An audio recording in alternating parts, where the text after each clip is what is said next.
حضور علیہ الصلاۃ والسلام نے فرمایا اللہ سے زیادہ کوئی صبر کرنے والا نہیں. یہ حدیث قدسی ہے.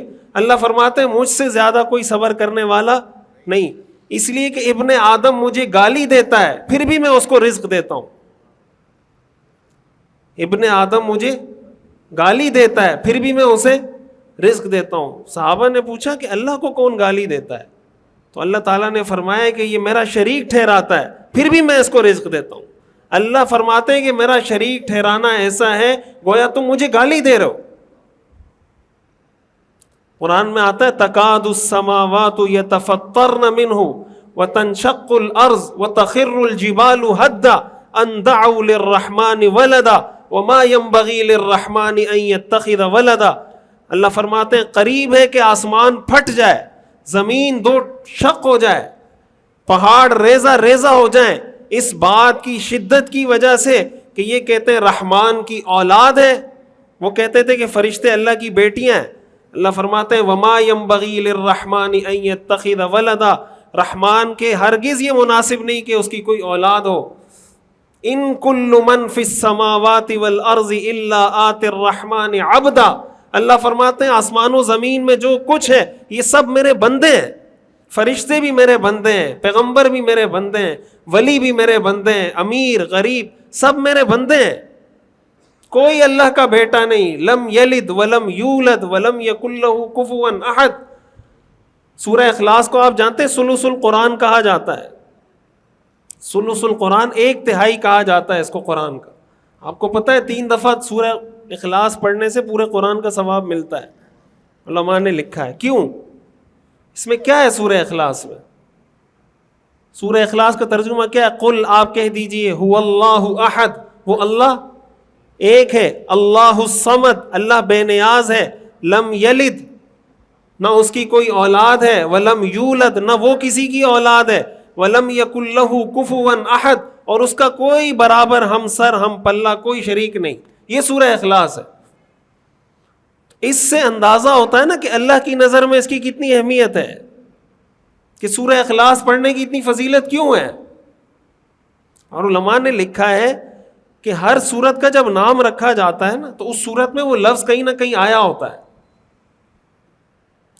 جسے سورہ بقرہ ہے نا, بقرہ گائے کو کہتے ہیں, تو اس سورت میں گائے کا تذکرہ ہے. سورہ آل عمران ہے تو اس سورت میں آل عمران کا تذکرہ ہے. سورۃ النساء ہے, نساء عورتوں کو کہتے ہیں, اس سورت میں عورتوں کا تذکرہ ہے. سورہ مائدہ, مائدہ دسترخوان کو کہتے ہیں, اس سورت میں دسترخوان کا تذکرہ ہے. سورۃ الانعام, انعام جانوروں کو کہتے ہیں, چوپائے, اس سورت میں جانوروں کا تذکرہ ہے. سورہ اخلاص میں تو کہیں اخلاص کا تذکرہ نہیں. سورت, اس کے بعد سورۃ الفلق ہے نا. سورۃ الفلق کی پہلی آیت کیا ہے؟ قل اعوذ برب الفلق. تو فلق کا تذکرہ ہے تو سورت کا نام سورۃ الفلق ہے. آخری سورت کا نام کیا ہے؟ سورۃ الناس. تو وہ کہاں سے شروع ہوتی ہے؟ قل اعوذ برب الناس, اس لیے اس کا نام سورۃ الناس ہے. لیکن سورۃ الاخلاص کا نام سورۃ الاخلاص کیوں ہے؟ اس میں تو کہیں الاخلاص نہیں ہے. بات سمجھ میں آ رہی؟ ہر سورت کا جو نام ہے وہ لفظ اس سورت کے اندر موجود ہوتا ہے. اخلاص اس کا نام اس لیے رکھا ہے کہ یہ وہ سورت ہے جس کے بغیر کوئی شخص مسلمان نہیں ہو سکتا, اور جب وہ مسلمان نہ ہو اس میں اخلاص پیدا نہیں ہو سکتا. جب اخلاص نہ ہو اس کی کوئی عبادت قبول نہیں ہو سکتی. تو اخلاص کا دار و مدار عقیدہ توحید پر ہے. پہلے آپ کے اندر عقیدہ توحید ہوگا. اخلاص کا مطلب کیا ہوتا ہے؟ کسی چیز کو خالص کر دینا. جیسے آپ کہتے ہیں نا یہ چیز صرف اور صرف اور صرف آپ کی ہے, اس کو کہتے ہیں اخلاص. ہم کہتے ہیں عبادت کا مستحق صرف اور صرف اور صرف اللہ کی ذات ہے, اس کو کہتے ہیں اخلاص. عبادت کب قبول ہوتی ہے؟ جب اس میں اخلاص ہوتا ہے. بھائی کوئی آدمی اگر اس نیت سے نماز پڑھے کہ لوگ مجھے نمازی کہیں گے, اس کی نماز قبول ہوگی؟ کیوں؟ اس لیے کہ اس میں اخلاص نہیں, اس لیے کہ اس نے یہ نماز اللہ کے لیے خالص نہیں کی. یہ نماز اس نے اللہ کے لیے خالص نہیں کی, بلکہ اس میں اللہ کا شریک ٹھہرایا کہ وہ دیکھے گا وہ دیکھے گا, یہ اللہ کا شریک ٹھہرا رہا ہے. تو یہ جو عقیدہ توحید ہے, آج حیرت کی بات یہ ہے، قرآن کریم میں اللہ تعالیٰ نے ارشاد فرمایا وَإِذَا ذُكِرَ اللَّهُ وَحْدَهُ اشْمَأَزَّتْ قُلُوبُ الَّذِينَ لَا يُؤْمِنُونَ بِالْآخِرَةِ وَإِذَا ذُكِرَ الَّذِينَ مِن دُونِهِ إِذَا هُمْ يَسْتَبْشِرُونَ۔ اللہ فرماتے ہیں مشرکین کی علامت یہ ہے کہ جب ان کے سامنے اکیلے اللہ کا تذکرہ ہوتا ہے تو ان کے منہ بن جاتے ہیں۔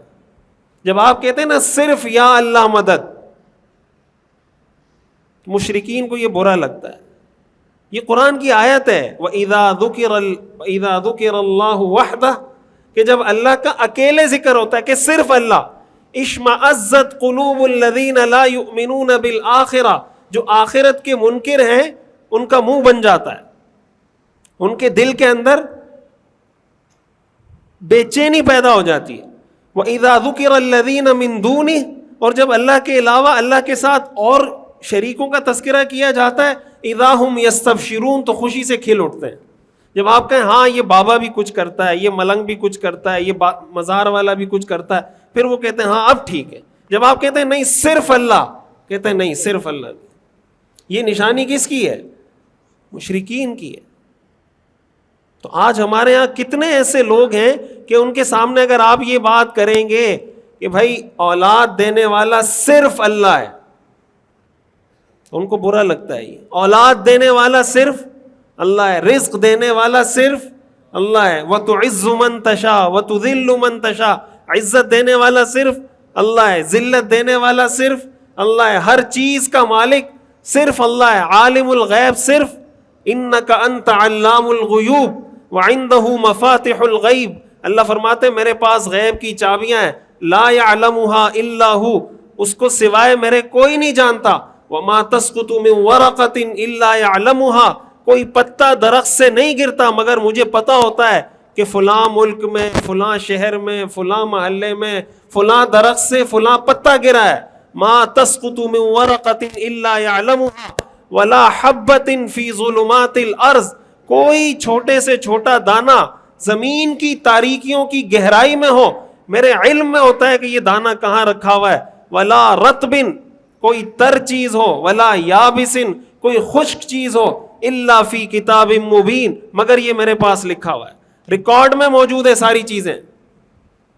کیا ہم ریت کے ذروں کو گن سکتے ہیں؟ اللہ فرماتے ہیں میرے پاس ریت کے ذروں کی رجسٹریشن ہے، ریت کے ذرے رجسٹرڈ ہیں میرے پاس کہ میں نے زمین پر اتنے ریت کے ذرے پیدا کیے ہیں۔